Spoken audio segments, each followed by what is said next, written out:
Ľudia, ktorí pracujú vo vysokotriednych reštauráciách a hoteloch, aká je najabsurdnejšia, stereotypne bohatá vec, ktorú ste kedy zažili, že niekto urobil? Mám celkom dobrý príklad. Pracujem v luxusnom hoteli v Kalifornii a pred časom u nás býval spoluzakladateľ veľkej spoločnosti na spracovanie platieb. Spával výhradne len na vlastnej posteli, takže keď sa v to ráno zobudil, zaplatil tým ľudí, aby jeho posteľ naložili na nákladné auto a doručili ju k nám. Následne sme z jeho luxusného apartmánu odstránili posteľ a nainštalovali jeho vlastnú, ktorú jeho tím priviezol. Zostal u nás iba jednu noc a na druhý deň sa celý proces zopakoval, aby posteľ poslali späť domov. Úprimne ma ohromilo, že si dal toľko námahy len preto, aby mohol vždy spať na svojej vlastnej posteli. Každému podľa chuti, predpokladám. Prevádzkoval som prémiovú reťazcovú reštauráciu v Kanade. Jedného dňa k nám začal chodiť istý indický pán, spočiatku sám. Hneď prvý deň minul $200 na víno a nechal sprepitné $1000. Na druhý deň urobil presne to isté. Keď sme ho videli tretíkrát, čašníci sa oňho doslova hádali. Jedného večera sa však opil vínom a umývač riadu brat urobil tú chybu, že mu pochválil hodinky. Pánes si dal dole svoje hodinky tak a daroval ich Bredovi. Na druhý deň ráno sa Pánes vrátil po svoje auto a spýtal sa, či je Bred v práci. Povedal som, že áno a išiel som poňho. Brat vedel, o čo ide a cestou k pánovi S si hodinky dával dole. Pánes povedal: Bret, veľmi sa ospravedlňujem, včera som sa opil a dal som ti svoje hodinky. Bret sa smial, dával si hodinky dole a povedal, že je to v poriadku a že ich len opatroval, kým sa Pánes nevráti. To, čo Pánes povedal potom, som nemohol uveriť. Brat, ty tomu nerozumieš. Ospravedlňujem sa, pretože bolo odo mňa veľmi neslušné dať ti použitý dar. A v tej chvíli pán S vytiahol škatulku s úplne novými hodinkami, tak hojer a podal ich Bradovi. Vyjednať si kaviár za $150 so sebou pre svoju mačku. Počkaj, mačky jedia kaviár? Zanebával som svoju mačičku. Vážne, to je úplne absurdné. Moja mačka by si toto nemala prečítať. Mám jeden príbeh, aj keď je trochu mimo tému. Pracoval som v IT, počítačová technika, v malom turistickom lyžiarskom mestečku a mal som pár stretnutí s poriadne bohatými ľuďmi. Najhorší bol miestny právnik. Zavolal na podporu, pretože mu nefungoval e-mail. Prišiel som, nikto v mojej firme nechcel hovor prijať, ale bol som mladý a nadšený do práce a spýtal som sa, aký je problém. Povedal mi, že nemá čas vysvetľovať problém. Jeho čas je príliš cenný a ja by som to mal jednoducho vyriešiť, pretože za to ma platí. Dovolte mi uistiť vás, že ako človek, ktorý fakturuje po hodinách, som si s týmto určite poradil.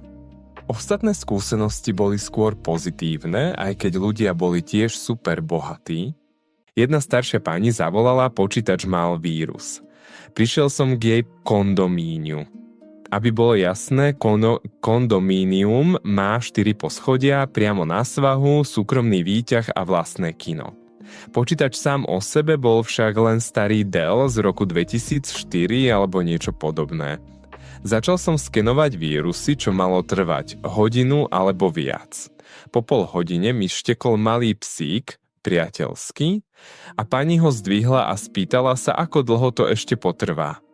Povedal som jej, že neviem presne, skan má ešte asi 30 minút, ale ak sa objaví vírus, môže čistenie trvať dlhšie.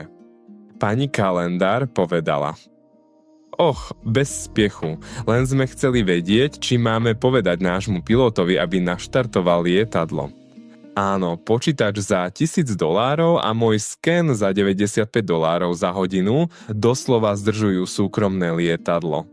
a ona s tým bola v pohode.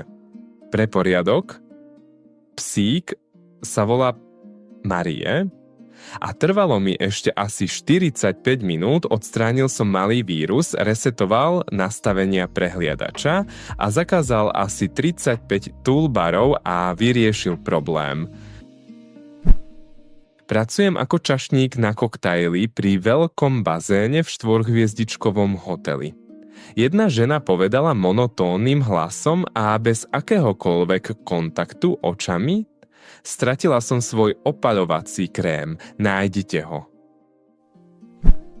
Objednať najdrahšie víno v reštaurácii, naliať 2 polovičné poháre, ochutnať a vrátiť ho späť, pričom úplne dobre vedia, že zaň platia.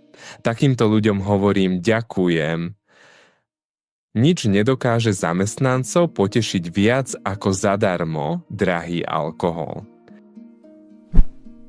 Mám skúsenosti z mnohých reštaurácií, kde som pracoval ako čašník, nič prehnané luxusné, ale dosť dobré na to, aby sem občas zavítali bohatí ľudia, ktorí chodia do michelinských reštaurácií v okolí. Najhorší zákazníci, akých som mal, boli práve títo bohatí. Áno, hovorím sračky bohatí ľudia, ktorí si sadnú, odmietajú sa pozrieť na menu a chcú, aby som sa s nimi čo najmenej zaoberal. Chcú si objednať filet, mignon alebo nejaké iné luxusné mäso s omáčkou z červeného vína plus veľmi konkrétne víno, ktoré ochutnali počas návštevy vinníc vo Francúzsku. Povedal som im, že nemôžeme podať jedlo ani víno, ktoré si želajú. A oni vstanú, kričia na mňa, vyhlasujú, že táto reštaurácia je hovno, nechápu, prečo im ich priatelia alebo známi túto reštauráciu odporúčili a odchádzajú, pričom robia veľkú scénu pred všetkými. Ako pre Boha im môžem podať filet, mignon a francúzske víno, keď pracujem v taliansko inšpirovanej reštaurácii so zameraním na morské plody a ručne vyberané, dovážané talianske vína? Bohatý šupky. Pred približne 10 rokmi sme ja a môj najlepší priateľ pracovali pre pohostinskú spoločnosť špecializujúcu sa na športové podujatia. Tentokrát sme sa starali o majiteľov a akcionárov na prestížnej dostihovej akcii. Jeden konkrétny majiteľ bol veľmi arogantný k nám obom, ale museli sme sa tváriť zdvorilo. Zatiaľ čo kupoval fľaše vína za 500 libier, nalial si len pohár a my sme ho museli vyliať. Na tretí deň akcie k nám pristúpila tichá staršia pani, ktorá celý čas sedela potichu v rohu so svojím vnukom, potom čo bol ten drzý muž a jeho hostia veľmi neúctiví k nám. Bola to malá ohnivá guľa. Povedala nám, že počúvala, aké zaobchádzanie sme museli znášať počas predchádzajúcich dní a vyjednala kúpu spoločnosti, pre ktorú ten arogantný muž pracoval a pracuje na tom, aby ho zbavila jeho pozície. Neviem, či sa jej plán skutočne podaril, ale spravila nám úsmev na tvári po zvyšok týždňa. Bola hrdinkou, ktorú sme si nikdy nezaslúžili. Nepamätám si väčšinu toho, čo povedala, ale jedna vec mi utkvela v pamäti. Prvá vec, ktorú nám povedala potom, čo muž odišiel. Môžem kúpiť a predať každého človeka v tejto miestnosti a tak som to urobila. Legenda. Ďakujem, že ste si pozreli video až do konca. Nezabudnite dať like a prihlásiť sa na odber kanála. Uvidíme sa v novom videu. Čau.